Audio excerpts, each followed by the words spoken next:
সব সময় আল্লাহর কাছে এই দোয়াটা যেন আমরা করি, আল্লাহ কিয়ামতের দিন তুমি আমার হিসাব নিও না,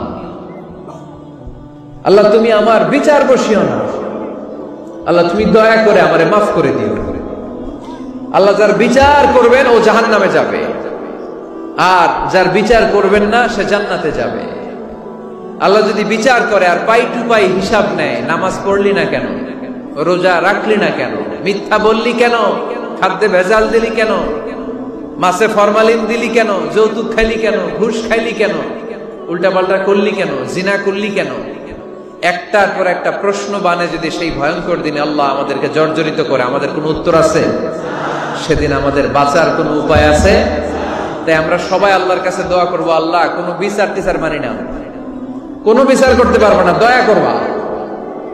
কথা কয় না? কি করবে? এবার আওয়াজ করে বলেন, বিচার চান না দয়া চান?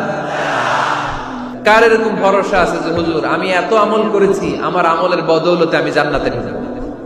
কে কে আছেন দেখি? আল্লাহর ওলি আছে? এরকম কোন আল্লাহর ওলি? হ্যাঁ আছে? নাই। আল্লাহর হাবিব বললেন, আল্লাহর রহমত ছাড়া, ভালোবাসা ছাড়া কেউ কোনোদিন জান্নাতে ঢুকতে পারবে? আম্মা জান আয়েশা বললেন, ইয়া রাসূলুল্লাহ আপনিও না? আল্লাহর হাবিব বললেন, না আমিও না, তবে আল্লাহর রহমত আর দয়া সেদিন আমাকে ঘিরে রাখবে। মান নুকিশা উযিবা, যার হিসাব আল্লাহ সেদিন চাইবেন সে ধরা খেয়ে যাবে।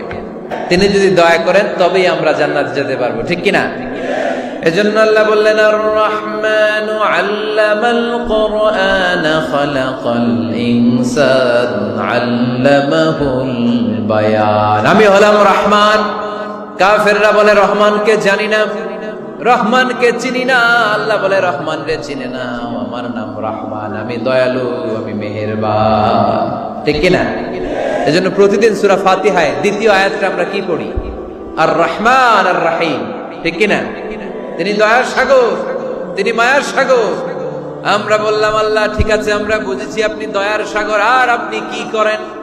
দ্বিতীয় আয়াতে আল্লাহ বললেন, আল্লামাল কুরআন, আমি কোরআন শিক্ষা দেই।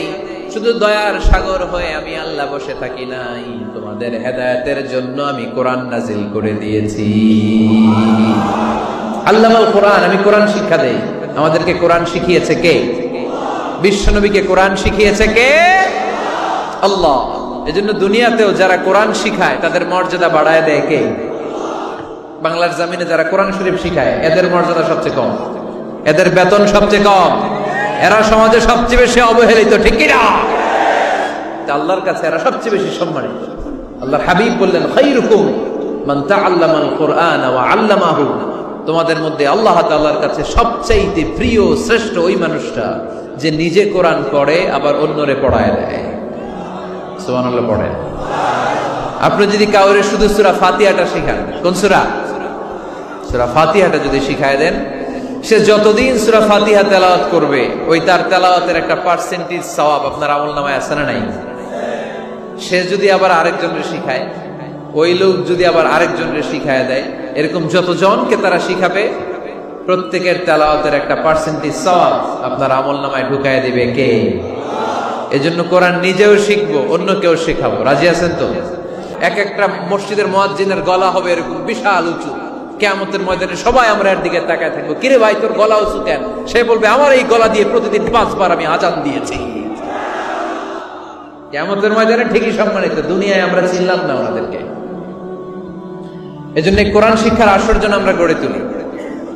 তালিমুল কোরআন প্রজেক্ট লাগবে, শিশুদের কোরআন শিক্ষার আসর, নারীদের কোরআন শিক্ষার আসর, বয়স্কদের কোরআন শিক্ষার আসর। আমরা কোরআন শিখে মরতে চাই, কোরআন জেনে মরতে চাই।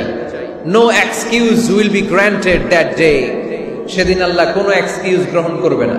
সব পারো, হিন্দি তো ঠিকই কইতে পারো, হিন্দিতে কথা কইতে পারে না ছেলেবেলারা? হিন্দি সিনেমা এমন দেখা দেখে হিন্দিতে কথা কইতে পারে, তো হিন্দি ভাষা বুঝতে পারলে, শিখতে পারলে আরবি পারলা না কেন? কোনো এক্সকিউজ, ওজর, আপত্তি সেদিন আল্লাহ গ্রহণ করবে? শরীয়তপুরের ভাইরা, আসুন আমরা কোরআন শিখি, আসুন আমরা কোরআন পড়ি।